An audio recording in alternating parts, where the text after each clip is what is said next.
Communist पक्षाचा तो आदिवासींच्या प्रश्नासाठी केलेला मोर्चा आहे. कॉम्रेड अजित नवले यांच्या नेतृत्वाखाली आणि मूलभूत प्रश्न त्यांनी जे आदिवासींचे आहेत ते त्यामध्ये घेतलेले आहेत. त्याच्यामध्ये मार्ग काढण्याचा प्रयत्न हा त्यामध्ये आहे आंदोलनात. कारण वर्षानुवर्षे काही प्रश्न प्रलंबित आहे ते सुटले पाहिजे अपेक्षा साहजिकपणे त्यांची आहे. फक्त शिष्टमंडळ बनवून समाधान नाही, प्रश्न सोडून समाधान करावं एवढीच अपेक्षा आमची सरकारकडून आहे. सर, सध्या कर्जमाफीवरूनही बरंच राज्यामध्ये वादंग आहे. कर्जमाफीचा विषय महत्त्वाचाच आहे. आता काय शेतकरी ज्यावेळेस अडचणी येतो त्यावेळेस शेतकऱ्यांच्या पाठीशी उभं राहण्याची जबाबदारी ही सरकारची असते. वेळोवेळी त्या पद्धतीनं आम्ही उभं राहिलेलो आहे शेतकऱ्यांच्या पाठीशी.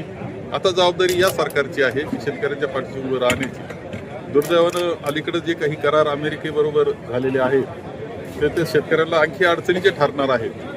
या पार्श्वभूमीवर ज्यावेळेस भीतीचं वातावरण शेतकऱ्यामध्ये आहे, चिंतेचं वातावरण आहे, भीतीचं वातावरण आहे, त्यावेळेस एक दिलासा खरं म्हणजे तो करार त्या बाबतीत पुन्हा फेरविचार झाला पाहिजे आणि शेतकऱ्याला आता सुद्धा कर्ज माफी करून कर्जाच्या जोपडातून त्यांना मुक्त केलं पाहिजे. सर, आता अर्थसंकल्प सादर होतोय, कसं बघताय याकडे? अर्थसंकल्प सादर होतोय. आता पुरवणी मागणीमध्येच काल मोठी रक्कम ही घेतलेली आहे. अर्थसंकल्प कसा राहील आमची लक्ष आहे. विशेषतः कर्जमाफीचा समावेश त्याच्यामध्ये केला तर आनंदच आहे. सर, सध्या मिळणाऱ्या शेतकऱ्याच्या कांद्याला बाजारभाव नाही, तर मालालाही बाजारभाव नाही. सरकार याकडे जाणीवपूर्वक दुर्लक्ष करते.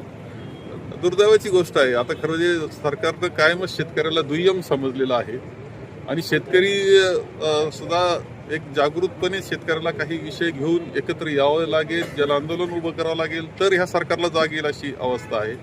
नाहीतर शेवटी असं आहे की सगळं काही सोसतोय. जो ताण आहे अर्थव्यवस्थेवरचा तो आपल्या भारतातला आणि महाराष्ट्रातला शेतकरीच काढतो आहे.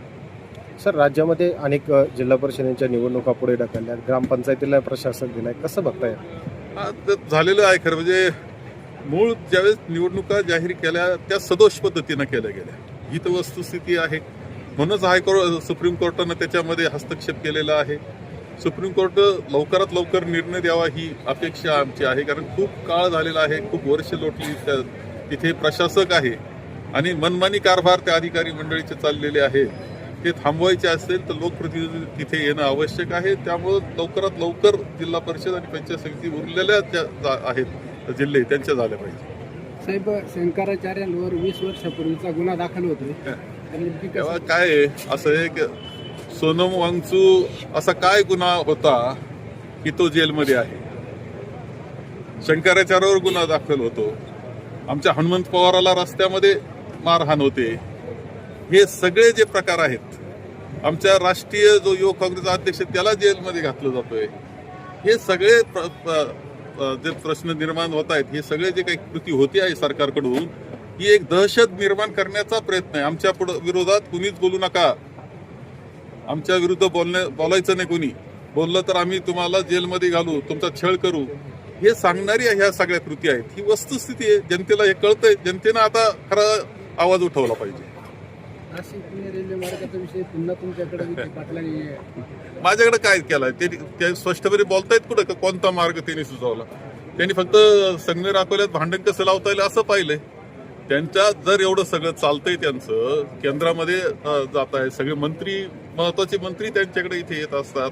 त्यांनी सरळ तो जो आहे पुन्हा नाशिक सरळ मार्ग जो आहे जो संगमेरवरून जातो त्याच्या मान्यता पुन्हा करून घेतली पाहिजे त्यांनी.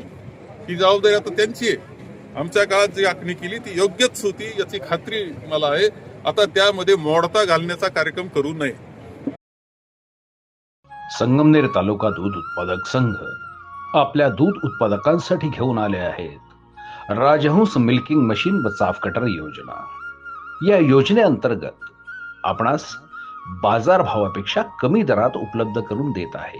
नामांकित कंपनीचे मिल्किंग मशीन व चाफ कटर सुलभ हप्त्यांमध्ये उपलब्ध केले आहे. तरी सर्व दूध उत्पादकांनी या योजनेचा लाभ घ्यावा. अधिक माहितीसाठी संपर्क करा संगमनेर तालुका सहकारी दूध संघ, पशुसंवर्धन विभाग, अमृतनगर, संगमनेर.